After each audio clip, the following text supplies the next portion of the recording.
Doctor visit ഉണ്ടായിരുന്നു. അത് കഴിഞ്ഞ് ഞങ്ങൾ നേരെ പെരിന്തൽമണ്ണയ്ക്ക് പോയി. ആദ്യം മയൂരി ഫർണിച്ചർ ഷോപ്പിലാണ് പോയത്.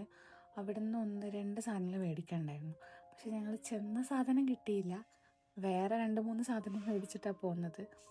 എനിക്ക് ഇതുപോലത്തെ കിച്ചൺ ഐറ്റംസും ക്രോക്കറി ഐറ്റംസും ഒക്കെ കാണാൻ ഭയങ്കര ഇഷ്ടം. അത് ഷോപ്പ് ചെയ്യാനും അത് കാണാനൊക്കെ എനിക്ക് ഭയങ്കര ഇഷ്ടമാണ്. അത് കഴിഞ്ഞ് ഇറങ്ങിയപ്പോഴത്തേക്കും മഗ്‌രിബിയുടെ ടൈമായിരുന്നു. അപ്പോൾ ഞങ്ങൾ വാവാസി പോയി മഗ്‌രിബൊക്കെ നിസ്കരിച്ച് ജാംജൂമിന്ന് 1-2 സാധനങ്ങളും കൂടി പർച്ചേസ് ചെയ്യാനുണ്ടായിരുന്നു. അപ്പോൾ അവിടെ മൊത്തം ഒന്ന് കറങ്ങി ഉദ്ദേശിച്ച സാധനം ചിലത് കിട്ടി, ചിലത് കിട്ടിയില്ല. അപ്പോൾ കുറച്ച് സാധനങ്ങളൊക്കെ പർച്ചേസ് ചെയ്ത് ഞങ്ങൾ നേരെ പുറത്തിറങ്ങിയപ്പോൾ നല്ല വിശപ്പിൻ്റെ ടൈമായിരുന്നു. അപ്പോൾ ഇൻസ്റ്റയിലും യൂട്യൂബിലൊക്കെ റീലിലൊക്കെ കണ്ടിട്ടുണ്ട് ഞാൻ ഷാജീസ് ദോശ ഹട്ട്.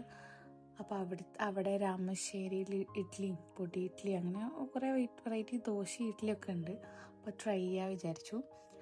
മൊത്തത്തിൽ അവിടുത്തെ ആംബിയൻസൊക്കെ കൊള്ളായിരുന്നു. അപ്പോൾ ഞങ്ങൾ അവിടെ എത്തി ദോശ ഇഡ്ഡലിയൊക്കെ ട്രൈ ചെയ്തു. നല്ല ടേസ്റ്റ് ഉണ്ടായിരുന്നു കേട്ടോ. എല്ലാതും ഇഡ്ഡലിയൊക്കെ ഭയങ്കര സോഫ്റ്റ് ആയിരുന്നു. അവിടെ നിന്ന് ഇറങ്ങി ഞങ്ങൾ നേരെ വീട്ടിലേക്ക് പോയി.